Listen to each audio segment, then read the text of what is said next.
Hi everyone, it's Giselle with a message for today, and I want to talk about another channeled message that I got partly through conversations with other people, but also partly through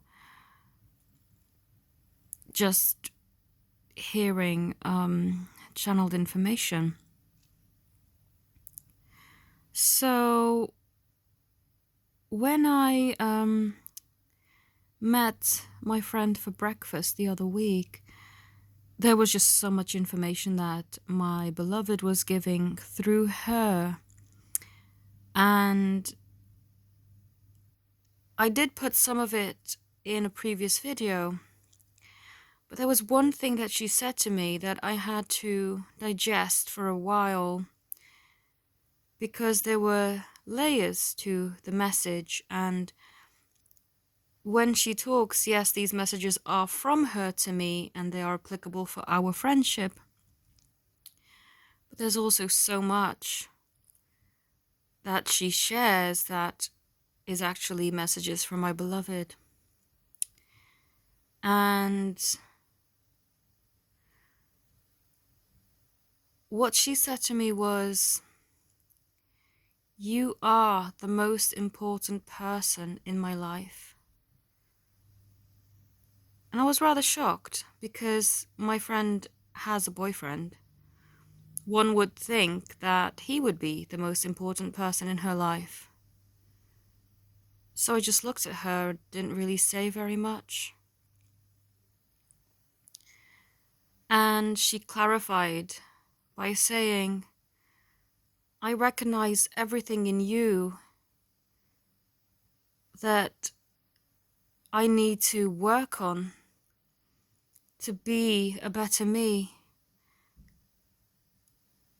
I see my mother in you, I see myself in you, and I see you for what you contribute.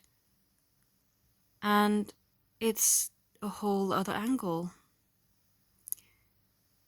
And it made me understand that the reason why she had not wanted to be seen when she was going through really bad depression and anxiety was because she didn't want to let me down or bring me down with her energy. And doesn't that just sound familiar on this journey? The reason why so many of our beloveds stay away is because they don't want to bring us down or let us see them in that state. That vulnerable and weak state that they feel they don't want to show us because it would taint the energy of the connection or let them be seen in a very weak and unstable way, really. So it made me understand she wasn't avoiding meeting up because she didn't want to see me. If anything, she really did want to see me, but she just couldn't bring herself to bring me down. It would make her feel really bad. And even the talk that we had, she said, "I hope that this hasn't depressed you." I said, "No, no. We may have had very uplifting moments in the past, but we must embrace all of the moods, all of the emotions. And only then will we fully be our true selves towards each other."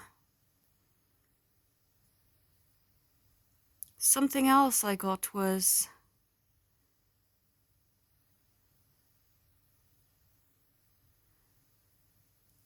a quote that I found online. It's a Rumi quote. I'm kind of paraphrasing now because I don't know exactly 100% what it said.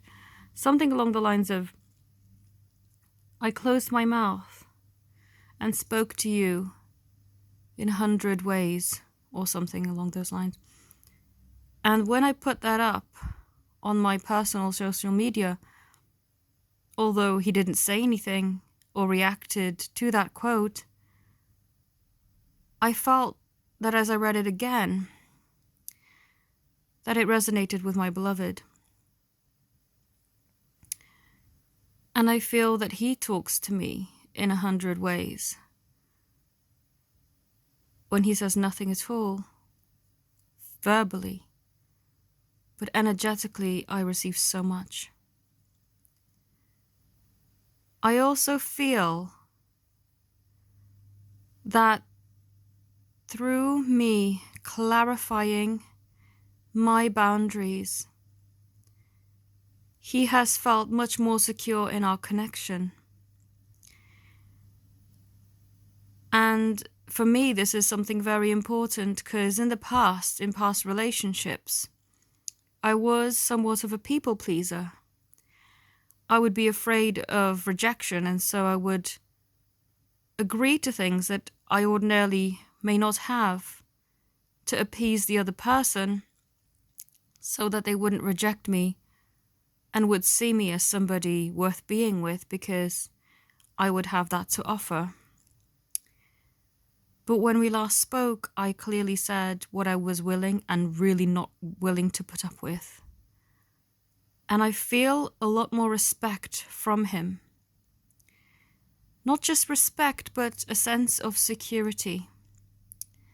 I feel that through me setting my boundaries and telling him what I'm willing and not willing to put up with, and actually saying no to certain things that he wondered about, I feel that he now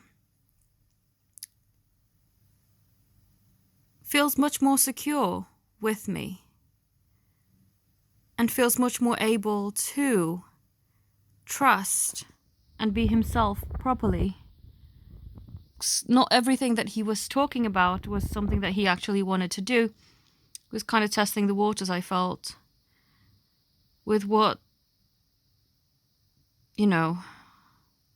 was I willing to compromise or tolerate in relationships.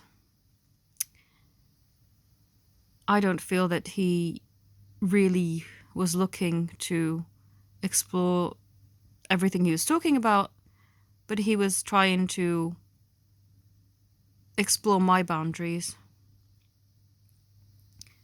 And through me setting my boundaries clearly and not being afraid of rejection, he has really started to respect me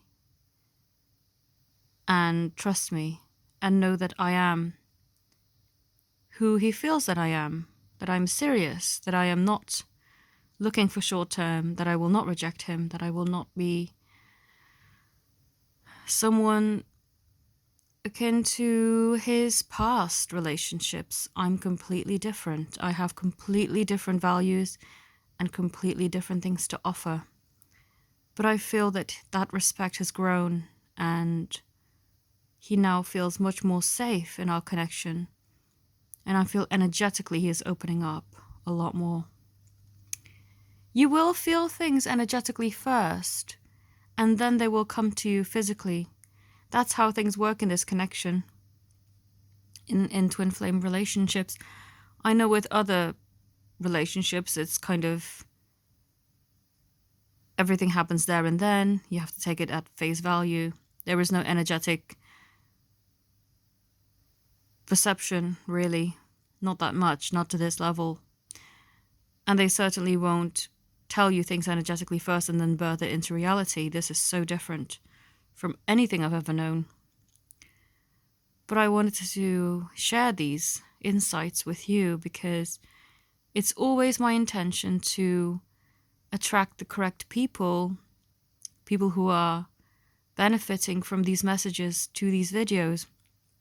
I've noticed that some people have been watching very old videos of mine, and it still resonates for them today, which I'm very happy with. So you may be watching this years from now, and this may help you. But I want to thank you all so very, very much for your support, for watching. And if you'd like to book a reading or healing or any of my other services, and all my details are in the description. If you'd also like to sign up to my mailing list for special promotions and receive early access to my offers, then my email address is in the description. Just send me a quick email and you'll be added to my list for future emails. I thank you all so very much for watching. Have a beautiful day. Namaste.